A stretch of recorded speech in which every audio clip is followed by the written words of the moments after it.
We have our Undersecretary for Intelligence and Analysis, Frank Taylor, who comes to us most recently from the private sector, where he was the Chief Security Officer at General Electric for a number of years, but also had a distinguished 35-year career in public service prior to that, ending his time at the State Department as the Assistant Secretary for Diplomatic Security, but also serving as the Coordinator for Counterterrorism at the State Department.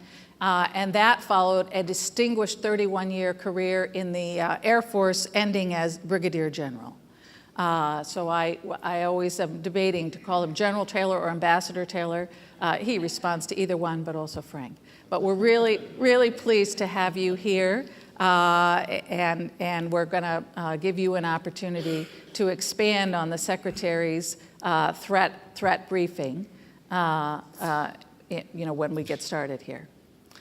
We also have our state, local, territorial, and tribal perspective here, ably represented by Keith Squires, who is the Commissioner for Public Safety for the state of Utah, but also serves as the Governor's Homeland Security Advisor. And he was put into that position because of the expertise and the excellence that he displayed in a long career in public safety in the state of Utah. But not only recognized for his work within the state of Utah, he's been recognized nationally for the expertise and experience that he brings to bear, and has been chosen by his peers to lead the National Homeland Security Advisors Group, and a number of other positions within the national, taking a national perspective, including with the International Association of Chiefs of Police and a number of others. So we're just thrilled to have you here to present that really important perspective for us. And last but not least, Tom Fanning, who again brings a very distinguished career. He is President, Chairman, and CEO of Southern Company, one of the nation's largest electricity companies in the country, and again served in a number of key positions throughout his career with the company, including as the Chief Operating Officer and a number of others, where he brings not only that unique perspective that a CEO has as the ultimate risk manager for his company, but also a really detailed knowledge of the operations of the company. And so that perspective of how the security measures that you look at impact and relate to the ability of that company to operate, and that fundamental understanding that at the end of the day, what we're really about is preserving the functionality of those goods, services, functions of critical infrastructure that are so vital to the American way of life. And so we're extremely grateful. Tom also serves in a national capacity as the chair of our Electricity Subsector Coordinating Council. So in the NIP framework of the coordinating councils, under the Energy Coordinating Council, the electricity subsector has been one of the most effective within that framework, and because of CEO-level commitment to the effort. And we meet quarterly with the CEOs of major electricity companies and trade associations, and they come to the table with a work plan and very definite, goals in mind, and they keep us on our toes. And we meet with as the Department of Homeland Security, and of course with the Department of Energy, the sector-specific agency. It's a very effective, wonderful collaboration, and I'm looking forward to having the private sector perspective as we talk about threats and how we're responding to them. So thank you, Tom, for being here. So Frank, let's get started with the government's perspective. It used to be that the government had a monopoly on threat information, not so much anymore, but you do have unique insights here. And what would you add to the Secretary's Well, I never litany? would, I think the Secretary and I spend a lot of time together early in the morning looking at threats to the country, and so I think he's outlined the broad-based threats that we face. I would just footstop a couple of things. One, Al-Qaeda core, Al-Qaeda affiliates across the globe continue to see the U.S. as a major threat and a target. And within their planning, the aviation sector remains one of their top priorities to introduce either people or materials that would disrupt, destroy an aircraft in flight or on the ground. So the aviation threat from Al-Qaeda continues to be a significant risk that we, as in Homeland Security, worry about. As the Secretary mentioned, we've implemented several aviation security measures starting in July and enhancing them over the course of the last 90 days, and we'll continue to evaluate their effectiveness and what else needs to be done. ISIL is a new phenomenon in terms of a terrorist organization and its operations in Syria and Iraq. It's an organization that is both a terrorist organization and a military organization. Its objective is to take land and to operate as a military force. It has called for attacks against all those that are trying to support the Iraqi offensive against ISIL, attacks in the homeland, generally through lone wolf attacks, calling on its adherents around the world to take up the banner of ISIL by attacking the homeland of all of the coalition partners that have joined the coalition against ISIL. The challenge with ISIL, as the Secretary mentioned, is their propaganda arm is probably the best we've ever seen. They are slick, they are Western-oriented, they understand Western youth, Western lexicon, Western methods of communicating among young people, and they use that very effectively to do recruiting, to get their message across. So it presents a significant challenge as we go forward into the future in terms of the lone wolf threat, a homegrown violent extremist who decides, based upon the propaganda that he or she reads, to take up their own acts here in the homeland. And of course, we work very closely with our colleagues at the FBI, who have primary responsibility for monitoring and interdicting that threat, and with our state and local partners. The final thing I would mention is the importance we place on the threat being understood at every level of our country. I'm continually haunted by the fact that at least one, maybe two of the hijackers from 9/11 were stopped by local law enforcement on a traffic stop. And had those officers had the information that was available at the federal government in terms of the risks to our country, the profiles of people who might be conducting attacks against our country, we never know if they would have stopped it, but I think there's a better chance that they would have interdicted one or two of those folks and maybe disrupted that plot. So we have spent a considerable amount of effort to help our state and local partners through the fusion centers to continue the information exchange on the risk that we face, how that threat is manifesting itself, and what state, local, tribal, and private sector partners can do to, one, understand the threat as it is evolving, but more importantly, what actions can be taken to mitigate those risks and threats at the lowest levels of the country. Great, thank you, Frank. Keith, as Secretary Taylor noted, one of the things that really became quite clear on 9/11 was the important role that state and local, territorial and tribal officials, particularly law enforcement officials, can play in helping us to detect and understand the threat. The threat, obviously, from a Homeland Security perspective, is very local. And so, what are you seeing, and what are the things that really keep you awake at night from a state perspective? Threats to critical infrastructure. Yeah. Thank you. First, I just want to add on to your comments, Secretary. The one thing that's changed so much since 9/11 And I really have to credit it to us using the platform of the state's fusion centers and the regional fusion centers around the country for information sharing.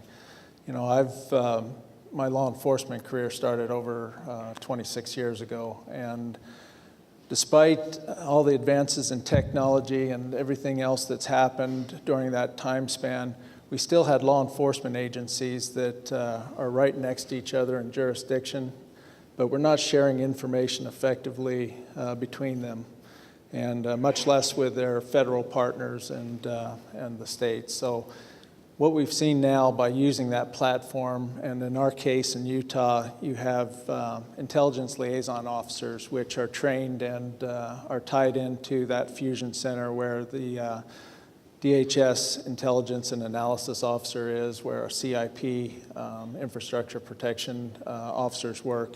And that flow of information every day is actually taking place. And the beauty of what's happened is that information that would have never got to those line officers in the past about what that threat is, the dynamics of that threat, how it's changing every week, they're now receiving that real time, and we increase the opportunities for us that if something does come on our radar in the state of Utah or whatever part of the country it is, that those officers and emergency first responders will have some information to become actionable on. That's been my concerns as far as what we're going to deal with and how we're going to deal with it. And just in the last, I'd say, 8 years, that's increased exponentially. That bi-directional flow of information is so important. Frank and I both came up through the traditional national security world, where, again, the government pretty much had a monopoly on insights into the threat, emanated from overseas, and we had to use sophisticated intelligence tools to gather information and understand it. And our interaction with the private sector was generally limited to two scenarios. Either they were a contractor providing a service to the government, or they were a potential victim about whom you had specific and credible information and you were going to knock on their door to tell them about it. And so getting the national security community to get its head around the notion that the private sector may have additional and oftentimes, particularly in cyber, better threat information than the government has, and B, can be true collaborators and partners in addressing those threats and challenges, has been a challenge. It's a new way of thinking, or was, and one we're getting better and better at. But we're getting better at it because of help from folks like Tom. And so, your thoughts on from your perspective as a CEO of a company in a sector that is really looking at significant risks, threats, challenges from an all hazards perspective. Yeah, this notion of it's an asymmetric threat is really a big deal too. It constantly evolves, it changes, and therefore we've always got to try and skate to where the puck may be, not where the puck is. One of the other things you did mention in my introduction, at one time in my career, I was a CIO, probably one of the few CEOs in our industry. Many days I thought that stood for career is over. I must say that that kind of base of knowledge is becoming more important as we view our responsibility. And our responsibility, is simply said as keep the lights on. We know how fundamental that is to people's standard of living and our way of life. I think moreover, it's important to the nation's energy future, our economic future. I co-chair at the Business Roundtable something called the North American Energy Security Plan. Energy security breeds national security, breeds economic security. It's a way for America to play offense in otherwise this challenged environment we find ourselves in. And we find that environment under attack all the time. And so what are we going to do about it? Well, before I get to what we're going to do, there's all these tensions that are going on right now that we've got to deal with. We've got to provide many layers of defense. There's no one single approach. This is not a deterministic solution. Optionality given the volatility and uncertainty of the future, is going to be key to our success. The second one is, as we think about how this economy is going, the whole new digital economy, we know that ubiquitous access to information, data, knowledge, and everything else is really key to moving forward. And yet, in order to put ourselves in the right posture, we've got to have a significant amount of discipline and control. When I think about this notion of freedom versus a stable, standard, simplified environment, that's a challenge. When I think about protection versus adaptation, to think that we can always keep the bad guys out is probably not the right thing to do. So what do we do once the bad guys take some effect? And as you said, one of the first times we may know that we've had an intrusion is that something physical happened. And then there's this challenge of doing the diagnostics of the attack versus kind of get the lights back on. That's always been our challenge. And so what we're doing at the Electricity Subsector Coordinating Council is really working on this kind of many-layered approach. So you think about what I just said, it's not just about electricity, right? So it's about telecommunications, and it's about financial, and it's about transportation. Anywhere that we have some intersection of interest in solving a problem, we've got to pool those resources together. And so when we think about developing first, I think, a strategy about how to create a plan that is resilient enough. It's not enough to get an attack, to respond, to adapt, to get another attack, to respond and adapt. We've got to get ahead of the curve. We need proactivity as part of the strategy. Now, the really challenge is, gee whiz, for a changing industry and this asymmetric threat, how in the world do you create a plan? It's a plan full of optionality. We've got to have flexibility and different ways to adapt and respond. Second thing is this government-industry cooperation. We're doing a heck of a job. Suzanne and the other folks we've been dealing with have been terrific and enabling and fast-moving and demanding, and that's what we want. And so we're really pushing people. Speed is something that big business sometimes is a little bit afraid of, especially in my industry where it's so critical, so capital-intensive. I think people want to study things forever, and then we want to test it and pilot it, and then we do it. In order to build the right responses and to get ahead of the challenges, we're going to have to move at speeds which are uncomfortable. And we should not let the perfect get in the way of the good. The third thing, information sharing and processes. So standard software where we can share information that we're getting, running it through government processes, getting the kind of information back and being able to deal with it on a real-time basis is key. Putting in place playbooks that not only anticipate threats but are on an evergreen basis able to work with other industries and government, and not the federal government just, but state and local governments also is just such a key. And then finally, leveraging the infrastructure we have. Some of the ways that government can really help is to enable the deployment of critical infrastructure, to enable, one of the keys in responding to Sandy was transportation. Being able to move critical infrastructure in a very effective way, and the government actually did a great job there. So listen, it has been a wonderful process that we are just beginning. And Suzanne was nice enough to say that we're one of the, I guess, best examples of how this thing should work. I admonished everybody at our last meeting that we're not anywhere near where we need to be. And we've got to all have, I think, I appreciate your attendance here. We've got to all have, I think, the fire in our belly to recognize that today has to be better than yesterday and tomorrow has to be better than today. And what are the things that we need to do today to have the vision and courage to get there before we're comfortable? It's a big deal. It's a great honor, actually, to participate in this. Great, Tom, thank you. You talk about the need to have the fire in the belly reminds me of the White House event to launch the cybersecurity framework. And the CEO of AT&T was part of the panel discussion talking about the framework and got a question about, shouldn't the government provide incentives to companies to, improve their cyber hygiene and adopt the framework? And he said, I'll tell you what the incentive is to adopt the cybersecurity framework: fear.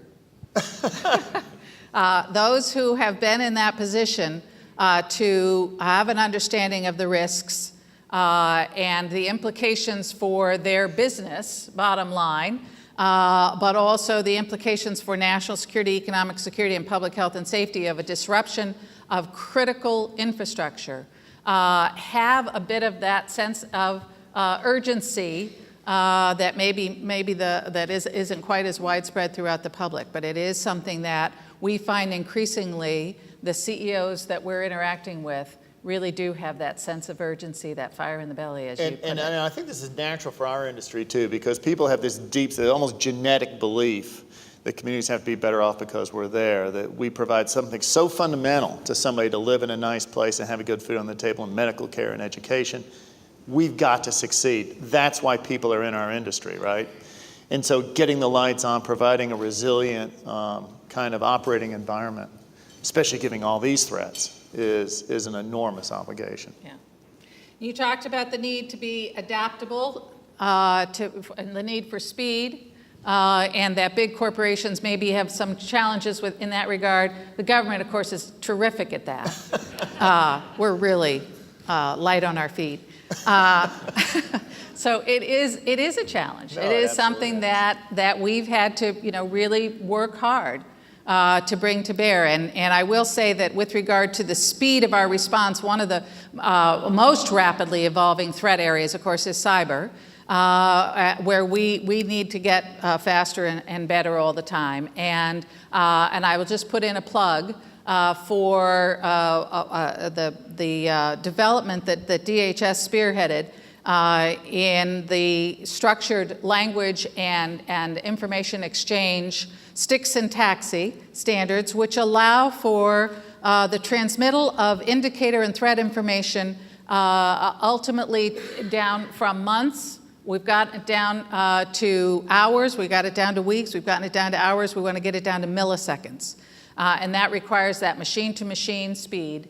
And the financial sector is out in front on implementing tools to use this structured language that we have developed to get that information out very quickly. So it can be done, but we need to continue to work on that. Frank and I have talked a lot also about the other challenge that we have in this relationship with the private sector particularly, but also with state and locals, is making sure that our traditional intelligence and national security community understands the unique requirements for Homeland Security. And one of the things I would ask all of you to think about, and I'll ask the three of you to give whatever thoughts you might have on, how can we better get our arms around the requirements, particularly intelligence requirements, of the private sector, of state and locals, into our traditional national security community, which, really, when you think about the scope, the size of that customer base in the private sector and state and local, it's a huge challenge to think about how to effectively corral that. But it's something that we've been working on, and Frank, if you want to say a few words about that. Thank you, Suzanne. Look, I come at this having spent 8.5 years in the private sector and 40-some years or so in the government. But I think that for me, it's understanding that our state and local private sector partners are indeed consumers of intelligence, that they are not just afterthoughts, that their collection requirements, their information requirements are as important as any warfighter in terms of having those needs met in a consistent manner. It doesn't have to be TSSCI, it's probably secret or lower information. It's about understanding the risk, it's understanding how the risk is manifesting itself and how that risk can impact our partners at the state and local level or in the private sector, because speed doesn't necessarily mean machine speed. As the crisis leader for GE, my rule was the faster I know about a problem, the faster I can assess the impact on my company, the faster I can move out to make a decision on how to move forward. So I think we've made a lot of strides in improving the dialogues so that the government and our intelligence community see our private sector, state and local partners as consumers of intelligence, that are necessary for them to do their mission that supports the broader CT security responsibilities of the national government, and that exchange needs to be continuous, and it needs to adjust as the risks adjust, and it can't be foot stomp based on personality, based upon what agency you used to work for, so you can go into your former agency to get data. It has to be a consistent process that isn't based on personality, but based upon an understanding of the need and how that need is satisfied on a consistent basis. Keith, can you talk a bit about the role of the fusion centers in not just pushing out information, but in helping the national effort understand what are the information requirements for understanding the threat in a way that is actionable, that is timely? Yes. You know, I mentioned the ILOs earlier, but that really is critical as that information comes into the fusion center, being able to get it to individuals who have some background and understanding in what we're talking about, instead of getting a cold call and all of a sudden you're told, you know, go out to your airports and, you know, do an assessment there and find out, you know, what vulnerabilities are. They've already been being fed information on that and how that's taken place. Probably one of the biggest areas right now for us is cyber. And that's an area that, because of the state of Utah's experience, we engaged back in 2012, January of 2012, wanting to start taking on cyber criminals from a state perspective, something that hadn't been done before. Really what was taking place was, by default, as cyber attacks would take place against the state databases, it would be handed over, in our case, generally to the FBI. But that threshold for the FBI, because their limited resources, was so high that so much of what was happening and that we were seeing just wasn't becoming investigated or actionable. And so what we had to do was figure out a way that we could engage. I mean, there were incidents taking place back in 2009, 2010 frame, where $2.5 million of state funds had been electronically transferred. And by the time they found out about it in our DTS division, they were only able to they stopped most of it, but we still lost 300,000. Cases like that, other attacks against the database, and we're becoming much more prevalent. I didn't understand at the time, but I believe now a lot of it had to do with the fact that the NSA facility that was being built just outside of Salt Lake was drawing that worldwide attention to what is going on in Utah and looking under every aspect of even state government and to try to find out. So the key for us in getting to your question was bringing together the law enforcement side with the DTS side, being able to get them to share information. And because of what I mentioned about having vulnerabilities in the state, losses of funds, those are things that no governor, no elected state legislator wants to have in the news. It's tough times. The same thing is, I'm sure, the same for the private sector. And so being able to build that relationship up so that we can now, share information in an environment where everybody's comfortable and be able to look at what those common threats are, because they do cross. And I'm confident that those same individuals who were looking at the state of Utah and its databases and attacking there were also looking at companies in Utah that were prominent. And if we'd been able to share that information, identified who those bad actors were, there may have been more opportunities working with DHS and the FBI, and now adding that state investigative component to make a difference and help create deterrence. Yeah, yeah.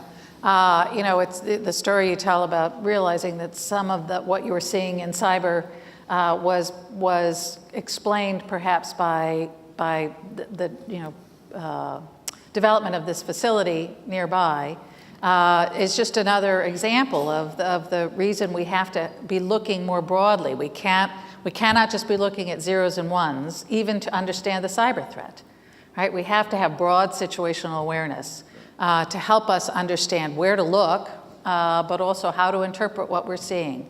And a huge help for us, certainly in NPPD and working with INA, in understanding and getting that broad situational awareness has been this partnership with the private sector. The ability, the private sector clearance program, which Caitlin's office administers, and which again is a unique thing for the national security world. You know, up until the development of that program within the last few years, you could only get a clearance if you needed that clearance in order to provide a contractual service to the government. And so this is a novel notion that you could get a clearance so that we could provide information to you as a partner in addressing a security challenge, not through a contractual basis, and instead what we've done is we've provided top secret SCI clearances to private sector critical infrastructure owners and operators, experts, who then we can have come in. We can show them the intelligence that we have and say, here's what we see in this. What are we missing? What do you see with your broader perspective and expertise in critical infrastructure? What are the insights that you can bring to bear here? And then most importantly, work with us to develop an unclassified alert that can go out that contains the actionable information that you as the private sector expert know your colleagues need in order to be able to act. And that gives us ammunition, if we need it, to go back to the intelligence community to say, we need to declassify this information because this is what our private sector folks tell us is actionable, or our state and local folks tell us is the actionable piece of information. That is a tremendously powerful collaboration. And Tom, you've been a part of some of those conversations and maybe can provide some perspective on ways in which we can do that even better. Yeah, one of the most important questions you can ask is, so what? Listen, we're covered up in data. And what I always talk to folks at work is, it's not about the data. If you knit it together, it creates information. Somehow, if you can knit together enough relevant information, it becomes knowledge. And so what we want to act on is getting to that point where, what does all this mean? I also, deputy chair of the Atlanta Fed, I'll be chairman in January. And one of the reasons they have somebody like me involved in that is because the electric industry touches so many different parts of the economy. We can knit together enough stories to create a picture of what's really going on.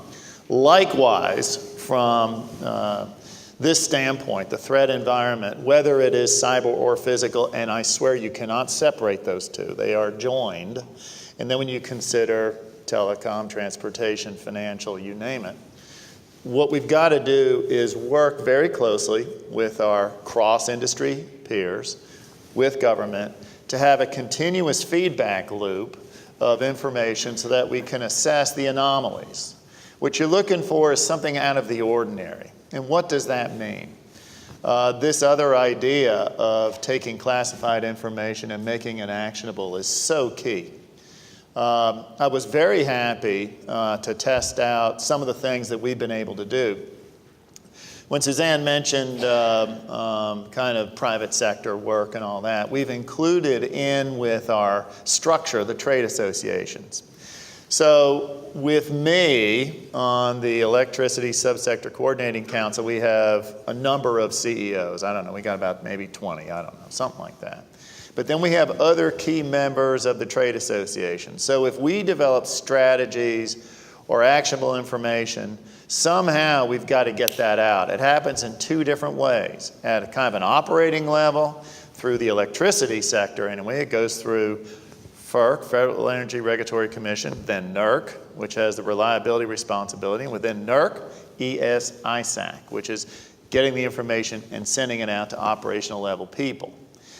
What's important in big companies is not only to get it out here, but to get it at the CEO level. That's why CEO involvement is so critical. Number one, it's critical to get the background, to get the sense of urgency, and number two, when you have that knock at the door, when you break the glass on the fire alarm, whatever it is, that people know that this is serious and that something has to happen. When we got the Heartbleed notification, we were able to get virtually every CEO in our industry on the phone within a couple of hours to receive the threat information. And the most important thing a CEO can do in that case is ask a question. And I can guarantee you in big companies, they will respond when you ask. And so it is this notion of bottoms up, top down, and how government can help us do that, coordinating with the other cross-industry sectors is key to success. Great. Thank you, Tom. I'm going to open it up for your questions and your comments, but I just want to make another plug. You talked about one of the most important things CEOs can do is ask questions. CEOs are, generally not cybersecurity experts. And so we have developed at DHS a list of questions, basic questions for CEOs to ask their teams. And they are questions that, as a CEO, you will know whether you are getting good answers to these questions or not. Let me just add one more thing to that. One of the things I've left out that I think is so important in America today is good corporate governance.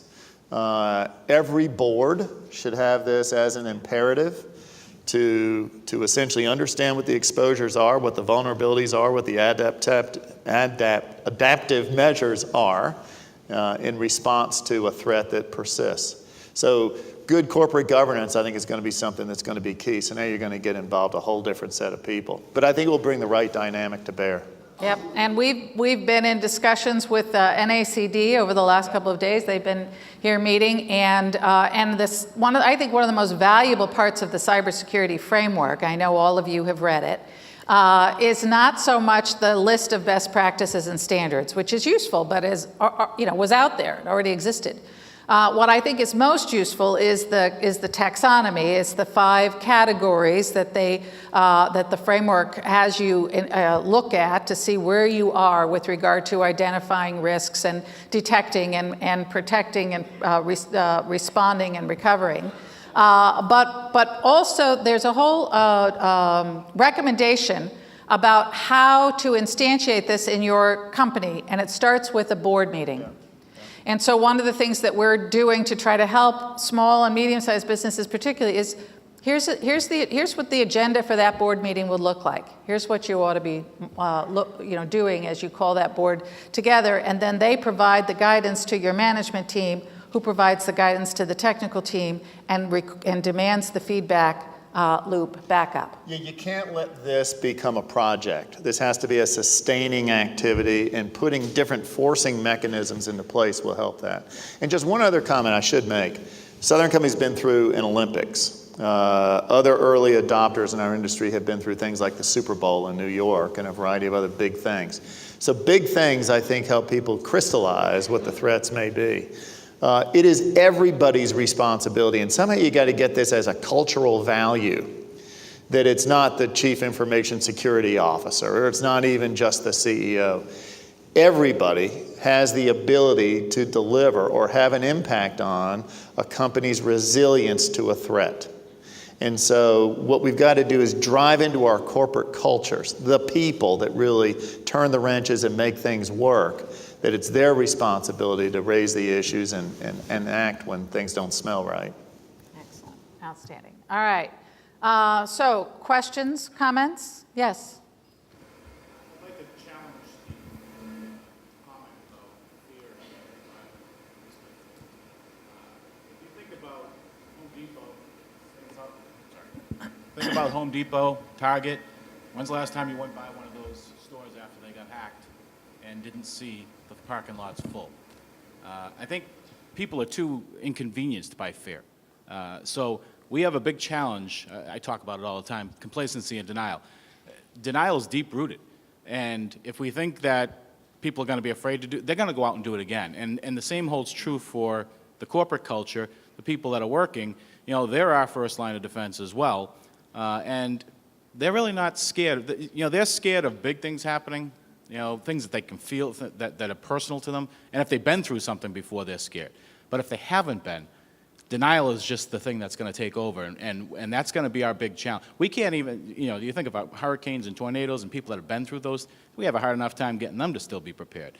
But in something like cyber, it's just not, it's not there for them. So how do you think we're going to be able to overcome this denial and help move the ball forward a little bit? Yeah, it's a great question. You're absolutely right. I mean, I think the chairman of AT&T was speaking from a very well-informed position, right, with great insight into the nature of the threats that we face, which gives you that sense of urgency. Most CEOs, most people in the public, most folks throughout our corporations, don't have that daily insight into the nature of the threats. And so how do we get appropriate investments in security, whether it's cyber or physical, right? And so one of the things that we work on, again, on a daily basis is finding ways to get the market to drive that investment. We've been working at that for decades. But I do think increasingly, the Secretary made a mention of this, asking all of you to question your suppliers about their cyber hygiene. I used to be at a law firm. Excuse me, I'm a lawyer in recovery. But I always said, if I were an entrepreneur and I was looking for a law firm to handle my intellectual property work, and I don't ask that law firm about its cybersecurity practices before I hand over my intellectual property to them, I'm making a big mistake.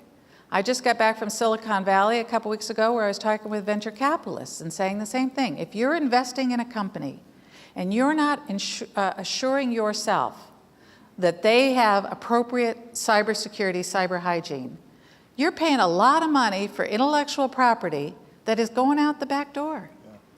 Lawyers who are doing due diligence on mergers and acquisitions, if they're not including cybersecurity, they are doing a grave disservice to their clients.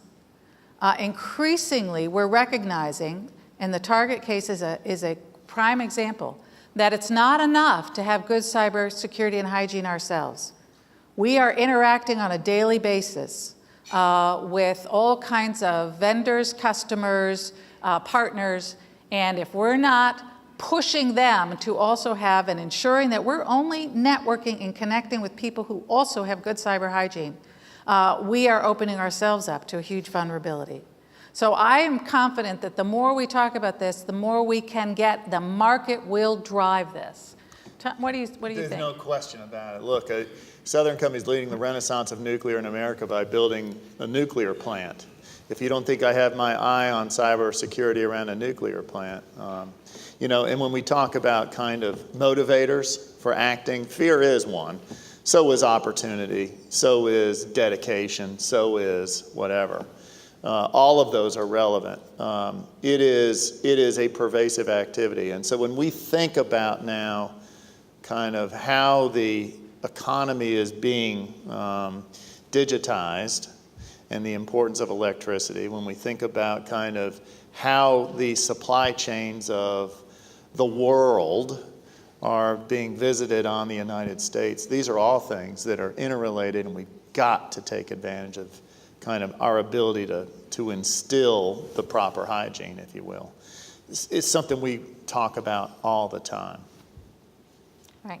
Suzanne, fear is not the only reason, but I approach this from an education point of view. I kind of think about when I was in elementary school and I did fire drills. We did fire drills over and over and over again because someone understood that there was danger in people not understanding what to do when there's fire. And I kind of see cyber and some of the other new risks in the same way. And so it's education and drills. If you don't drill it, it doesn't become real. If it's not real, people will not respond appropriately. And the aha moment comes in a drill when a CEO or a business leader says, "Oh God, I didn't realize that."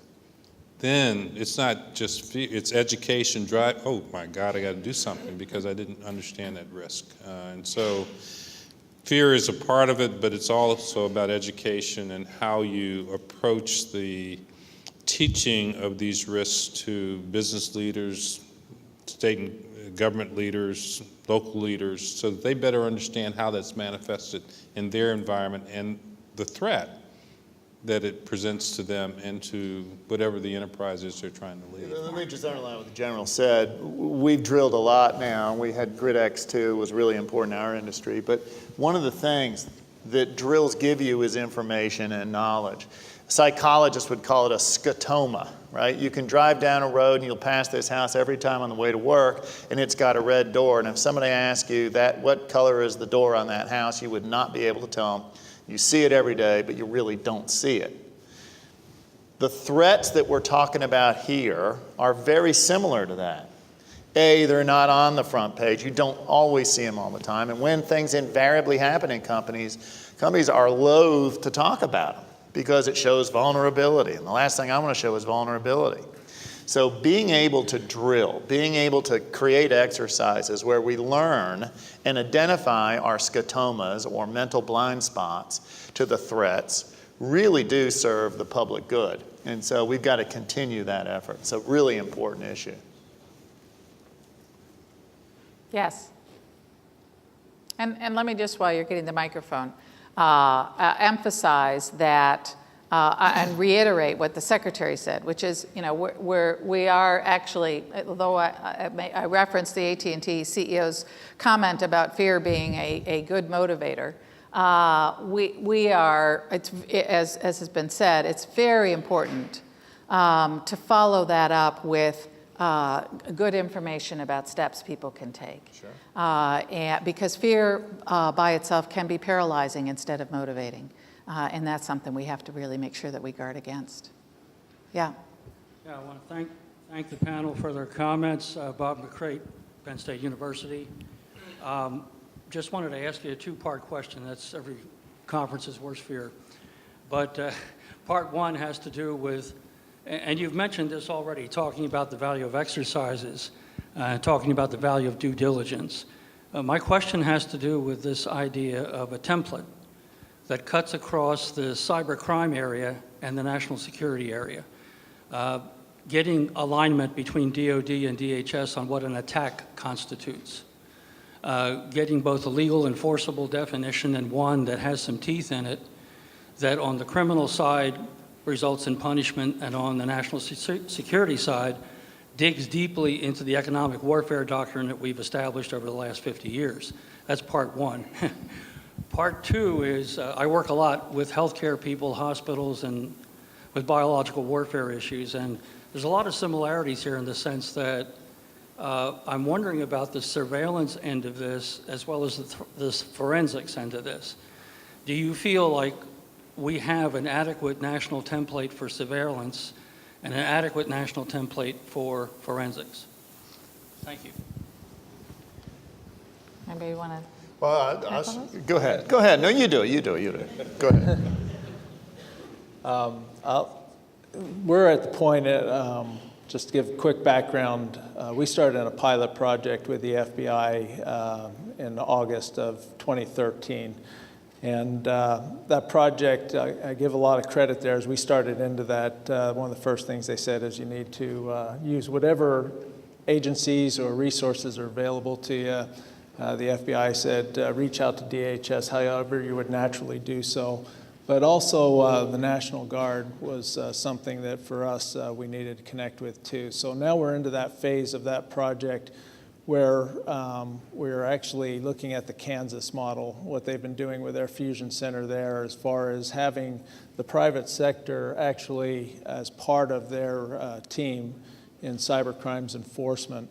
And looking at a hybrid there in Utah where we can bring the National Guard so we can have that DOD opportunity as well as what we get from our federal partners in the law enforcement side and create that environment where hopefully with that type of arrangement and the companies specifically, we're looking at the energy sector to be engaged there, to be able to share information and look at this from an attack approach on those that are perpetrating. The only other comment I'll add, absolutely right. In the In our industry, we drill problems all the time, particularly in nuclear. They actually do force-on-force exercises regularly. They're very tough. And we have a long-standing practice of integrating among all the different constituents, whether it's law enforcement or FEMA or the federal government, the NRC level, regulators, NERC, Homeland Security, you name it. Okay, so we have a long-standing practice. The kind of stuff you're talking about, those standard definitions and everything else, it's a fascinating comment because one of the biggest challenges is this notion of an asymmetric threat. It's almost like in the Revolutionary War, we had the British Army in these formations, and the Revolutionary Army here in the United States was running around treetops and bushes and stuff. And so therefore we know that for whatever front we put up in terms of standardizing a definition of a threat, we know that it will evolve and mutate and show up as something else. The objective, I think that you're pointing at, is aspirational and correct. What we must understand is it is not fixed, that for whatever the definitions are, the definitions must change. And therefore, our approach must not be fixed, but one full of options. And speed first. Let's stop the problem. Let's get the lights on, and then we'll worry about this other stuff later. Easy to say, hard to do, but that's the challenge we're in right now. Well, and it also highlights the importance, increasing importance of not focusing, as you said earlier, just on the prevention side. But making sure that you do have those tripwires that allow you to detect as early as possible when you've got a problem, again, a plan to respond effectively and quickly. And do we have the institutions in place? Yeah. Can they get better? Absolutely. Can they get more formalized? Absolutely. But that's what we're working on. Exactly. That's why we're here. I would also say, and I get back to this business of drilling, black swan events, low probability, high impact, happen every day, yet we don't drill for them.